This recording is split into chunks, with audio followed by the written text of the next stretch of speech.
Hello friends, எல்லோரும் எப்படி இருக்கிறீங்க? இன்றைக்கி நளினிஸ் குக்கிங்கில் ரவா தோசை எப்படி செய்கிறதுனா பார்க்க போகிறோம். வாங்க வீடியோக்குள்ளே போகலாம். 1 கப் ரவா எடுத்துருக்கிறேன். அதே கப்பில் 3/4 கப் அரிசி மாவு எடுத்துருக்கிறேன்.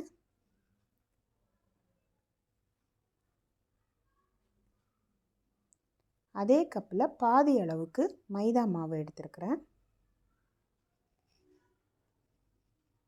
கூடவே 1/2 டீஸ்பூன் ஜீரகம், துருவிய இஞ்சி,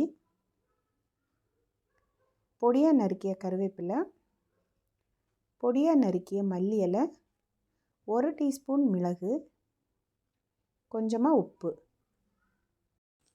இதை நல்லா மிக்ஸ் பண்ணிவிட்டு தண்ணீர் விட்டு நல்லா கரைச்சி எடுத்துக்கலாம். ரவா தோசைக்கு தண்ணீர் அதிகமாகவே தேவைப்படும்.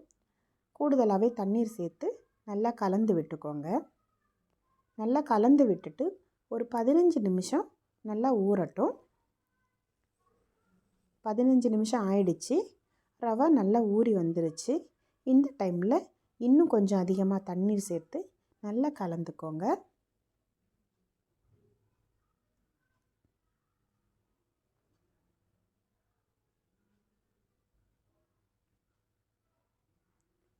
கூடவே பொடியாக நறுக்கிய ஒரு மீடியம் சைஸ் வெங்காயம் சேர்த்துக்கிறேன்.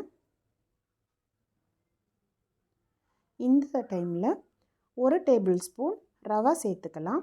இந்த ரவா சேர்க்கும்போது தோசை கிறிஸ்பியாக கிடைக்கும். எல்லாம் சேர்த்து நல்லா கலந்துக்கலாம்.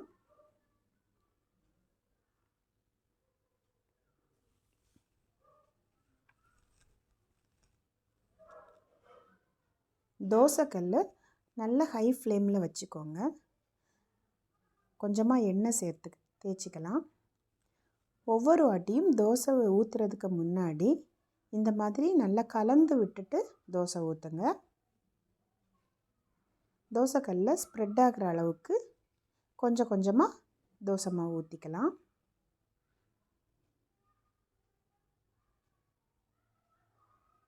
தோசைக்கு தேவையான எண்ணெய் சேர்த்துக்கலாம்.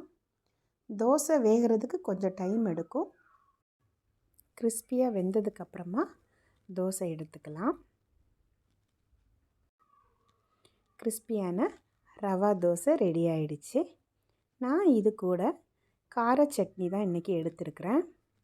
இதுக்கு கார சட்னி, புதினா சட்னி, தேங்காய் சட்னி எதை வேணாலும் சாப்பிடலாம். இந்த வீடியோ உங்களுக்கு பிடிச்சிருந்துச்சுன்னா என்னோடய சேனலை லைக் பண்ணுங்கள், சப்ஸ்கிரைப் பண்ணுங்கள். தேங்க்யூ.